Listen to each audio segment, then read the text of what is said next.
ஆலய தீபம் சேனல் நேயர்கள் அனைவருக்கும் என்னுடைய பணிவான வணக்கங்கள். இந்த 2025 வருடத்தில் நிகழ இருக்கின்ற குரு பயிற்சிக்கான பலன்களை நம்ம பார்க்க போகிறோம். ஒவ்வொரு ராசிக்கும் தனித்தனியாக விரிவாக இந்த பலனை நீங்கள் பார்க்க போகிறீங்க. குரு பயிற்சி என்னைக்கு நிகழப்போகிறது, எந்தெந்த நாள் எப்படி இருக்க போகிறதுன்னு முதல்ல நம்ம பார்க்கலாம். திருக்கணித பஞ்சாங்கத்தின்படி சித்திரை மாதம் 31ஆம் தேதி, ஆங்கில தேதிப்படி மே மாதம் 14ஆம் தேதி புதன்கிழமை இரவு 10:36 மணி அளவுக்கு ரிஷப ராசியில் இருந்து குருவானவர் மிதுன ராசிக்கு செல்ல போகிறார். இந்த பெயர்ச்சி 12 ராசிக்காரர்களுக்கும் வேறுபட்டு இருக்கும். ஏன்னா குரு ஒவ்வொரு ராசிக்காரருக்கும் ஒவ்வொரு பாவத்தோடு சம்பந்தப்பட்டிருப்பார். அவர் செல்கின்ற நட்சத்திர கால் எந்தெந்த பாவத்தை சேர்ந்திருக்கு அப்படிங்கிறத பொறுத்தும் உங்களுக்கு நிகழ்ந்து கொண்டிருக்கக்கூடிய தசாபுக்தியின் அடிப்படையிலும் பலன்களானது ஒவ்வொருவருக்கும் வேறுபட்டு இருக்கும். இப்போ பொதுவாக ஒவ்வொரு ராசிக்கும் எப்படி இருக்கு அப்படிங்கறத தான் இதுல நீங்க பார்க்க போறீங்க. உங்களுடைய ஜாதகத்தில் என்ன மாதிரி நடக்கும் அப்படிங்கிறது உங்களுடைய தசாபுக்தியோடு நீங்க இணைத்து பார்க்கும் பொழுது இன்னும் துல்லியமான பலன் உங்களுக்கு கிடைக்கும். இதுல அக்டோபர் மாதம் 18ஆம் தேதி அதிலிருந்து டிசம்பர் மாதம் 5ஆம் தேதி வரை அதிசாரமாக மிதுன ராசியிலிருந்து கடக ராசிக்கு குருவானவர் வேகமாக செல்கிறார். அதன் பிறகு மீண்டும் இங்க மிதுன ராசிக்கு வருகிறார். இதுதான் குரு இந்த 2025 வருடத்துல இருக்கக்கூடிய அமைப்பு. இப்போ ஒவ்வொரு ராசிக்கும் தனித்தனியே எப்படி குருவானவர் பலனை தரப்போகிறார்னு பார்க்கலாம். அன்பான மகர ராசி அன்பர்களே, 2025 வருடத்துல நடக்க இருக்கின்ற குரு பயிற்சியானது உங்களுடைய ராசிக்கு எப்படி அமைய போகிறது அப்படின்னு பார்க்க போறோம். மகர ராசியை பொறுத்த வரைக்கும் இதுவரைக்கும் 5ஆம் இடத்தில் அமர்ந்திருந்த குரு பகவான் 6ஆம் இடத்திற்கு செல்கின்றார். 6 அப்படிங்கிறது ஒரு மறைவு ஸ்தானம். மறைவு ஸ்தானத்திற்கு ஒரு சுபகிரகம் செல்லுதே அப்படிங்கிற ஒரு கவலை இருந்தது அப்படின்னா மகர ராசி அன்பர்களை பொறுத்த வரைக்கும் இந்த குருவானவர் மிகப்பெரிய நன்மைகளை செய்யக்கூடிய கிரகமாக இல்லை. ஏன்னா பாவக ரீதியாக நீங்க பார்க்க போனீங்கன்னா 3ஆம் இடத்திற்கும் 12ஆம் இடத்திற்கும் அதிபதியாக வரக்கூடிய குரு பகவான் இவர் 6ஆம் இடத்திற்கு செல்வதனால உங்களுக்கு பாதகங்கள் குறைவாக இருக்குமே ஒழிய நன்மைகள் நடைபெறலையேன்னு நீங்க கவலைப்பட வேணாம். இப்போ பிரச்சனைகள் கொஞ்சம் மட்டுப்படும், கொஞ்சம் கம்மியாகும். 6ஆம் இடத்துல அமர்ந்த குரு பகவான் அவருடைய பார்வையை உங்களுடைய ராசிக்கு 10ஆம் இடத்திலும் 12ஆம் இடத்திலும் 2ஆம் இடத்திலும் பதிய வைக்கிறார்.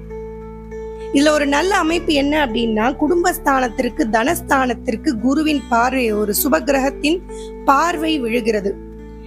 அதனால வருமானத்திற்கு குறைவு இருக்காது. வருமானம்ங்கிறத விட பணப்புழக்கத்திற்கு குறைவு இருக்காது. நான் வேலைக்கே போலியே எனக்கு எங்க வருமானம் வரும் அப்படின்னு ஒரு சில மகர ராசி என்பர்கள் கேட்டீங்கன்னா ஏதோ ஒரு வழியில பணம் இருக்கும் உங்க கையில, ஏதோ ஒரு பணம் உங்களை சேரும். அந்த மாதிரி ஒரு பணப்புழக்கம் இல்லை அப்படின்னு சொல்ல முடியாத அளவுக்கு வீட்டில் உங்களுக்கு இந்த பண தேவைகளை பூர்த்தி செய்யக்கூடிய அமைப்பு இந்த குரு பயிற்சி காலகட்டத்துல இருக்கு. 6ஆம் இடத்தில் அமர்ந்து 12ஆம் இடத்தை பார்வையிடுறதுனால தொழில் ரீதியான பிரயாணங்கள் சிலர் போகலாம். ஏன்னா 10ஆம் இடத்திற்கும் குரு பார்வை வருது. ஆன்சைட் ப்ராஜெக்ட் போகலாம். வெளிநாட்டுக்கு போகணும்னு நினைக்கக்கூடியவர்கள் வெளிநாட்டிற்கு செல்லக்கூடிய அமைப்பு உண்டு. இன்னொன்னு 6க்கு குரு வர்றது அப்படின்னும் பொழுது இந்த 6ஆம் இடம் பலப்படும். அப்போ இவ்வளவு நாளா நமக்கு ஏதோ தொந்தரவு கொடுக்காம நமக்குள்ள இருந்த பிரச்சனைகள், அதாவது நான் சொல்றது நோய் ரீதியா வச்சுக்கோங்களேன், உடல் ரீதியான பிரச்சனைகள் எல்லாம் கொஞ்சம் மேலோங்கி வரும். அப்படி தலை காட்டும், என்னடா இதெல்லாம் நமக்கு பிரச்சனையா இருக்கே அப்படின்னு, தொந்தரவா இருக்கே, இதுக்கு ஏதாவது மெடிசன் எடுத்துக்க மாட்டோமா, இதுக்கு ஏதாவது ட்ரீட்மெண்ட் எடுத்துக்க மாட்டோமான்னு கொஞ்சம் மருத்துவ செலவுகளையும் அதிகரித்து விடக்கூடிய அமைப்பு இந்த குரு பயிற்சி காலகட்டத்தில் மகர ராசி அன்பர்களுக்கு இருக்கு. அதனால ஹெல்த் செக்அப் அப்படிங்கிறது ஜென்ரலாகவே நீங்கள் பண்ணிக்கிறது நல்லது. ஏதாவது ஒரு இஷ்யூ இருக்கு உங்களுடைய ஹெல்த் ரீதியான இம்மீடியட்டாக டாக்டர் கன்சல்ட் பண்ணுறதும் உங்களுக்கு நன்மையை தரக்கூடிய அமைப்பாக இருக்கு. தேவையில்லாத விஷயங்களிலிருந்து விலகி நிற்பதும் மகர ராசி அன்பர்களுக்கு நன்மையை உண்டாக்கக்கூடிய அமைப்பு. குறிப்பாக வாக்குவாதங்கள், இந்த மாதிரி சமரசம் செய்யக்கூடிய விஷயங்கள் இதிலெல்லாம் எதுலேயுமே தலையிட்டுக்காம நாம உண்டு நம்ம வேலை உண்டுன்னு இருக்கிறது மகர ராசி அன்பர்களுக்கு அதிக நன்மையை ஏற்படுத்தும். வேலை இல்லாதவர்களுக்கு வேலை வாய்ப்பை ஏற்படுத்தக்கூடிய அமைப்பு இந்த குரு பெயர்ச்சி காலகட்டத்தில் மகர ராசி அன்பர்களுக்கு இருக்கு. ஸோ பொதுவாக பார்த்தீங்க அப்படின்னாலே தொழில் ரீதியாக நன்மையை தரக்கூடிய அமைப்பில் இந்த குரு 6ஆம் இடத்துல அமர்கிறார்.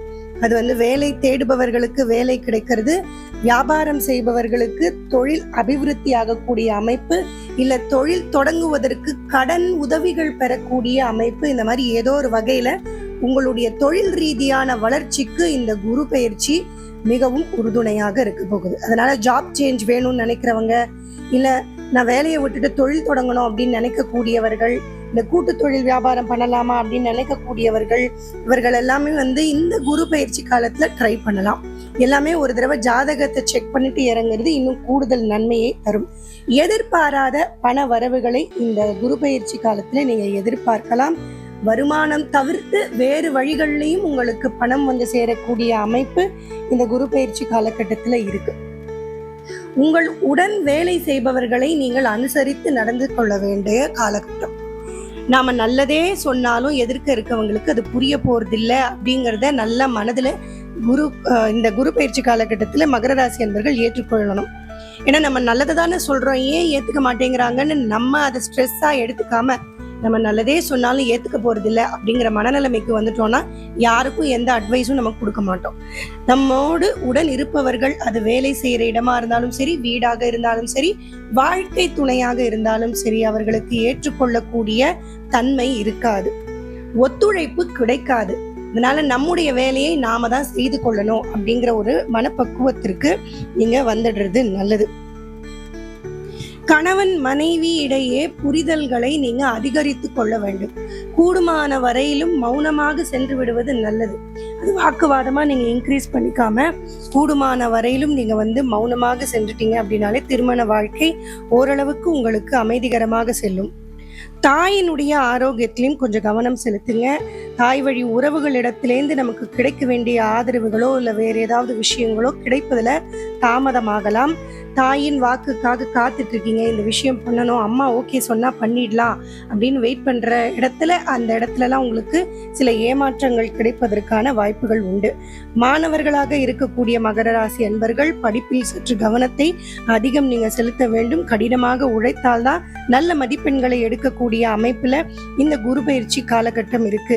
புதிய முயற்சிகள் உங்களுக்கு தசாபுக்தி காலங்கள் நன்றாக இருந்தது அப்படின்னா நிச்சயம் நல்ல பலனை ஈட்டுத்தரக்கூடிய அமைப்புல இருக்கு. பொதுவாக மகர ராசி அன்பர்களை பொறுத்த வரைக்கும் குரு 6இல் சென்றாலும் நிறைய நன்மைகள் நடைபெறக்கூடிய காலகட்டமாக தான் இந்த குரு பயிற்சி காலகட்டம் உங்களுக்கு அமைய போகிறது. வாழ்த்துக்கள். மீண்டும் அடுத்த பதிவில் சந்திக்கிறேன். நன்றி, வணக்கம்.